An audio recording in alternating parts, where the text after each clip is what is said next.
नमस्कार, मैं रूपाली आप सबका स्वागत करती हूँ आप ही के चैनल पर, जिसका नाम है आज के हिस्टोरिकल लड़की। दासबोध ग्रंथ में शारदा जी को महामाया कहा गया है। हमें विश्व में जो कुछ भी प्रकट रूप में दिखता है, जो कुछ भी शब्दों से ज्ञान होता है और जो कुछ भी मन द्वारा अनुभव किया जाता है, वह सब शारदा जी का ही रूप है। लेकिन वास्तव में ये विश्व इतने तक ही सीमित नहीं है। विश्व में अभी भी बहुत सारी चीजें हैं जिन्हें खोजना बाकी है। हमने पहले ही देखा है, विज्ञान मतलब वह ज्ञान जो सिद्ध हो चुका है, या उस ज्ञान को सिद्ध करने के लिए जिन उपकरणों या परीक्षणों का उपयोग किया जाता है, उनका आविष्कार मनुष्य ने किया है।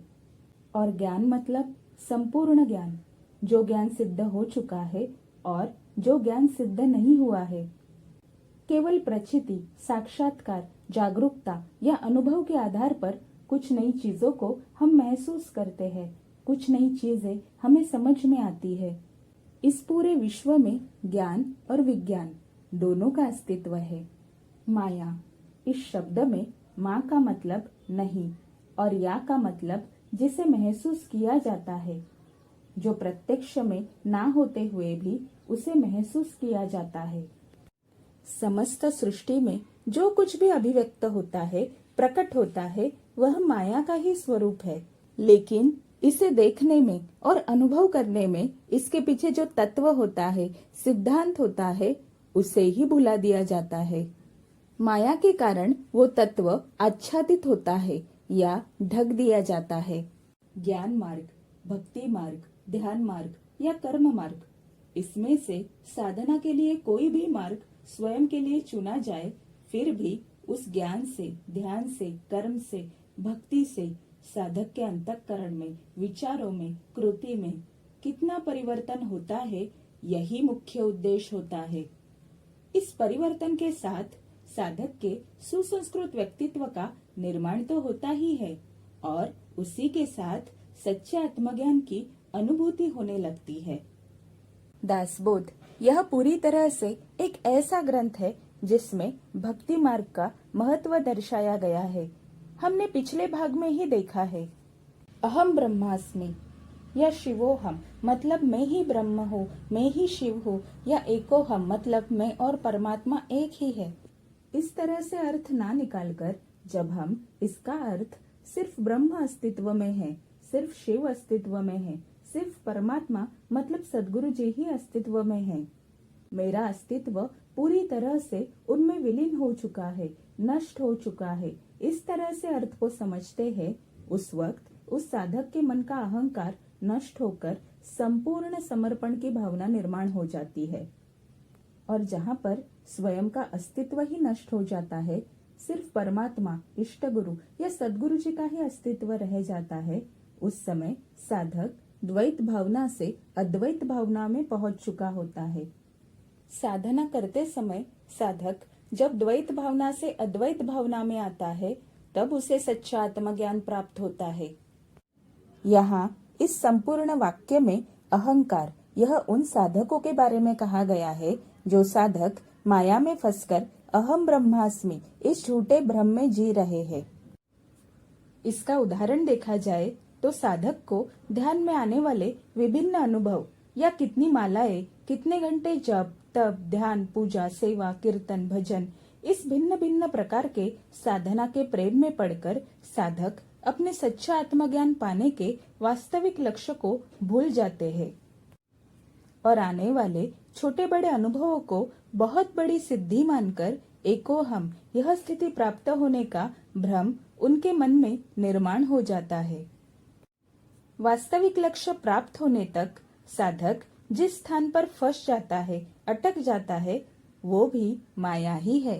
साधक ने साधना की शुरुआत किसी भी मार्ग से की हुई हो, फिर भी जब तक साधक के मन का अहंकार नष्ट नहीं हो जाता, साधक के अंतःकरण में, विचारों में, कृति में बदलाव नहीं आता, तब तक उसकी प्रगति नहीं होती है। ज्ञान मार्ग, ध्यान मार्ग, भक्ति मार्ग या कर्म मार्ग, इन चारों मार्ग में साधना में प्रगति के लिए इष्ट देव, सद्गुरु, आत्मा या परमात्मा इनमें से साधक की जिनके भी प्रति भक्ति हो, उनके प्रति संपूर्ण समर्पण, यह भावना आवश्यक होती है। संपूर्ण समर्पण साधक के जीवन में उत्साह, स्फूर्ति, विश्वास और खुद में सुधार लाने की प्रेरणा निर्माण करती है। अहम ब्रह्मास्मि शिवोहम या एकोहम का अर्थ है ईश्वर या सद्गुरु जी हमसे भिन्न नहीं, बल्कि वह हमारी परम दिव्य चेतना है। जब साधक साधना करते समय गहरे ध्यान में चला जाता है, तब उसे यह अनुभूति होती है कि सद्गुरु जी या ईश्वर उसी का दिव्य पवित्र स्वरूप है। जैसे ही वह अपने दिव्य स्वरूप से एकाकार हो जाता है, वह स्वयं ही परमात्मा हो जाता है या उसका अस्तित्व ही नष्ट हो जाता है। वह अपने सद्गुरु या इष्ट देव से इतना एकरूप हो जाता है कि वो स्वयं अपने आप को ही भूल जाता है। ज्ञान मार्ग में जब साधक अहम ब्रह्मास्मि शिवोहम या एकोहम मतलब मैं ही ब्रह्म हूँ, मैं ही शिव हूँ, परमात्मा और आत्मा एक ही है, ऐसे कहते हैं, उस समय उन साधकों के मन में अहंकार नहीं होता, क्योंकि यह वाक्य अज्ञान से आया हुआ नहीं होता है। मनुष्य के मन में अहंकार उसके अज्ञान के कारण ही पैदा होता है। जहाँ अज्ञान समाप्त हो जाता है, वहाँ अहंकार रहता ही नहीं है, और जहाँ अहंकार ही नष्ट हो जाता है, वही संपूर्ण समर्पण की भावना निर्माण हो सकती है। परमात्मा और आत्मा एक ही है। इस भावना की वजह से साधक के मन से द्वैत भावना समाप्त होकर अद्वैत भावना निर्माण हो जाती है। इसलिए ज्ञान मार्ग में सच्चे ज्ञान से आया हुआ यह वाक्य होता है। कोई मनुष्य ज्ञान मार्ग में होने के कारण अहम ब्रह्मास्मि कह रहा है या अहंकार की वजह से, यह उस मनुष्य की विद्या मतलब ज्ञान और अविद्या मतलब अज्ञान से समझा जा सकता है। वास्तव में देखा जाए तो भक्ति मार्ग में सिर्फ सद्गुरु जी ही अस्तित्व में है। मेरा अस्तित्व उनमें विलीन हो चुका है, नष्ट हो चुका है। और ज्ञान मार्ग में आत्मा और परमात्मा एक ही है। इन दोनों ही वाक्य में साधक के मन की द्वैत भावना नष्ट होकर अद्वैत भावना निर्माण हो चुकी है। ये दोनों मार्ग के दृष्टिकोण सच्चे आत्मज्ञान की ओर ही पहुंचाते हैं, लेकिन साधक के मन की भावनाएं दोनों मार्ग में भिन्न होती है। समर्थ रामदास जी ग्रंथ में कहते हैं, शारदा देवी यह इस दुनिया के नाटक की सूत्रधार है। शुद्ध चेतना यह इसका स्वरूप है। वह अज्ञानी जीवों के लिए वैष्णवी माया है। भगवान विष्णु जी की माया को वैष्णवी माया कहते हैं। इस माया की वजह से अज्ञानी मनुष्यों को भासमय नश्वर वस्तुएं सत्य लगने लगती है। नश्वर वस्तुएं मनुष्य को अनुकूल लगकर आनंद और प्रतिकूल लगकर भय निर्माण करती है। समर्थ रामदास जी आगे ग्रंथ में कहते हैं, मोक्ष कारक अध्यात्म शास्त्र, योगी द्वारा लगाया गया ध्यान, ज्ञान मार्गी का किया हुआ चिंतन, सिद्ध जिस समाधि का अनुभव लेते हैं, वह सब शारदा जी के ही विभिन्न रूप है।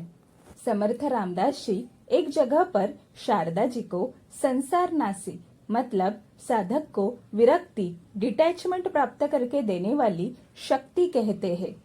हालांकि ब्रह्मदेव जी ने इस सृष्टि की रचना की थी, लेकिन शारदा देवी जी के शक्ति से ही अनंत कोटि ब्रह्मांडों का निर्माण हुआ। हमने पिछले भाग में ही देखा, शारदा देवी सद्गुरु या सच्चे साधु संतों के अंतःकरण में निवास करती है। समर्थ रामदास जी ग्रंथ में कहते हैं, सद्गुरु जी के पास जो कृपा शक्ति होती है, जो मिलने पर जन्म मृत्यु से मुक्ति पा सकते हैं, जिसके आधार पर भव सागर पार किया जा सकता है, वह शक्ति शारदा जी ही है। वह 17वीं जीवन कला है। मनुष्य का देह 16 कला का होता है। 5 ज्ञानेन्द्रिय, 5 कर्मेंद्रिय, 5 प्राण या पंच प्राण, अंतःकरण और चेतना के स्वरूप में जीवों में जिनका अस्तित्व है, ऐसी शारदा देवी 17वीं जीवन कला है, जो मनुष्य को माया के भ्रम से बाहर निकलकर ज्ञान प्राप्त करके मोक्ष प्राप्त करने में मदद करती है।